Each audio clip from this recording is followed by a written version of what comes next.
Alright, it's this little outboard collection. It's got a little Mariner 3.32 stroke.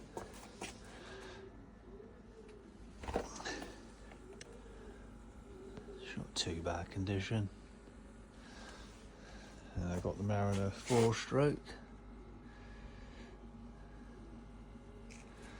which is in probably better condition. And I've got this 1986 Evinrude 20 horsepower 2-stroke. It's a much bigger one, that is. That's nice to use, that one.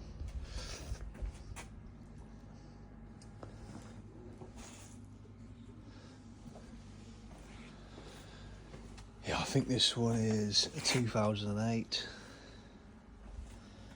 That one is also 2008, I believe. I think those two are both 2008.